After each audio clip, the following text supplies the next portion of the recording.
And so with compound interest, the value for n could be pretty much anything in the case of being a positive integer.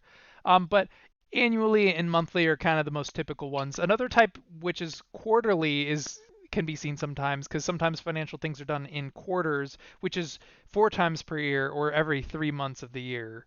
So like January 1st, April, July, whatever you do, you do the math on what every 3 months is in terms of figuring out the financial quarters. But my point is n is going to be that number of times, which in quarterly would be 4, or biannually or semi-annually would typically mean n is equal to 2. Or for example, say it was done daily. What I wanted to mention is there is a formula for what we refer to as compound continuously, which I haven't really talked about up until this time, which is the last formula on your packet. So the continuously compound interest formula is actually quite interesting, but it's what happens if we were to compound it more and more and more frequently. Like in the previous situation, we looked at what happens if we compound it once per year versus 12 times per year. But say, for example, we were going to compound this account daily instead. What would happen is if it was done daily, that would imply that every single day of the year it's going to be compounded, which would mean that n is 365. So we could do that in our calculator as well. Everything else, let's just assume we have the same parameters, but our CD is compounded daily. What this would give us with it if it was compounded daily, just switching 12 to 365, would be $11,274.91. But basically, you can compound an account as many times as you want, more and more frequently. And a question that people have had for a while is, well, what if you continue to compound it more and more frequently? What if you wanted to compound it literally continuously throughout the course of the entire loan? Rather than setting it up as an incremental growth period, like every month it's going to grow or every day it's going to grow, is there a way to, just have it to be continuously compounding? And the answer mathematically is yes. And this is given by the mathematical function with a mathematical base of e. Now, I don't want to get too much into the math behind this, but essentially how I like to imagine this is that if I take this compound formula and I make n really, really, really big, like here I made it 365, but if I wanted to compound it, let's just say every minute of every day of the year, well, I would need to figure out how many times per year that is. Well, 365 days in a year, 24 hours in a day, 60 minutes in an hour.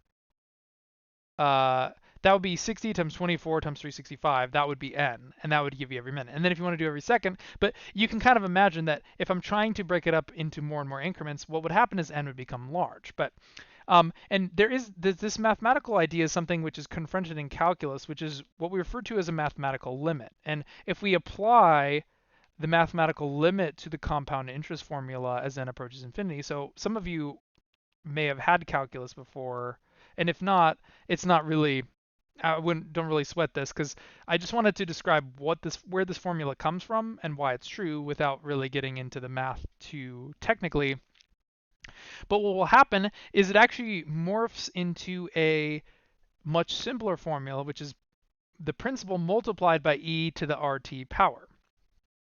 And the math behind why, I actually put it in your slides just in case any of you wanted to look at it and explore it. But basically, there's a bunch of like algebra and calculus tricks and using what we call L'Hopital's rule and some different things. But at the end of the day, this compound interest formula, if you make n infinity, and infinity is not a number, you can't just plug it in. So that's kind of the issue with this mathematical statement if we want to compound it continuously. But you can you can't plug in infinity, but you can examine its limit. And if you do examine its limit, what happens is it becomes this formula. And that's really as far as I'm going to get into it. Because we haven't really talked about limits. Well, it's not assuming. I'm not assuming you guys know calculus. So, anyways, what you can take from this is if we do want to compound it continuously, what that just means is, okay, we want to start with a different formula. We have a simplified formula for continuous compounding, future value is equal to PERT, another PERT if you want to remember.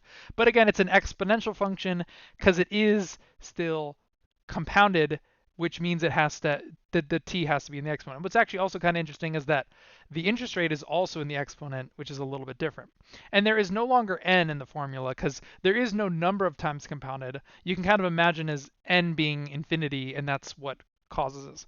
And one thing you might be wondering is, well, what is e? This is different. There's no e on this list. But what I wanted to mention about e, and this is going back to algebra, is this is actually not a variable, it's a constant mathematical number. It's a mathematical constant often called Euler's number, or it's sometimes referred to as the natural exponent or the natural exponential base.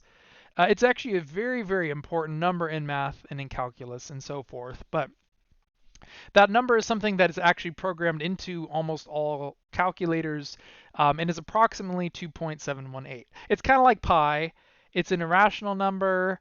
It's a little bit strange, but it's an important mathematical constant specifically related to exponential functions. And I wanted to get back up a little bit about why and the significance of e, but really it is the end result of trying to figure out how an exponential function will grow. And another way I like to phrase it is it's sort of like a speed limit. If I keep compounding more and more and more frequently, notice that the value of the amount that my CD is going to mature to grows more and more and more. And another thing you might kind of conclude is that, well, is that continuation, if I keep compounding it more and more frequently, will it grow infinitely large over time, or will it kind of peter out?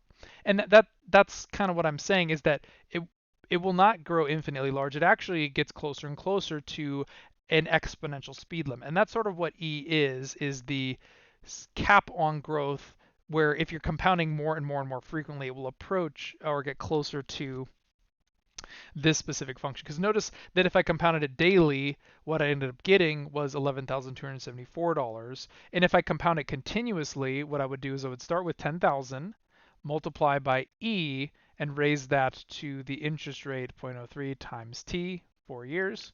So again, I'm kind of just plugging everything into this formula to figure out how it will be compounded continuously.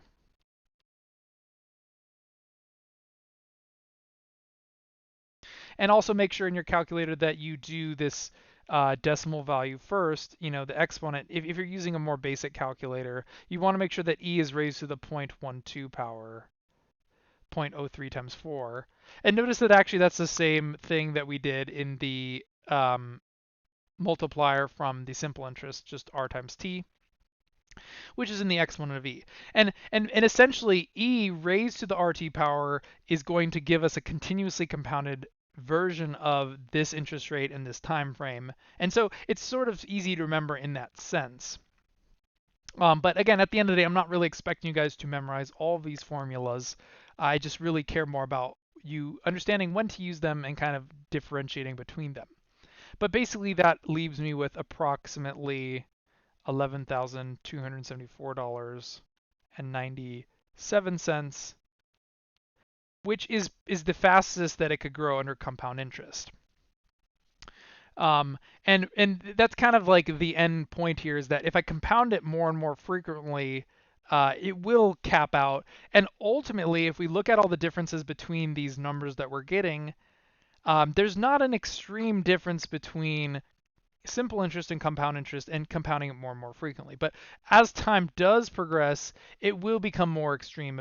The difference will become more extreme. And really, the different types of compounding are not that extremely different, but simple interest is quite a bit different comparatively to the compound interest, just due to the nature of exponential growth versus linear growth.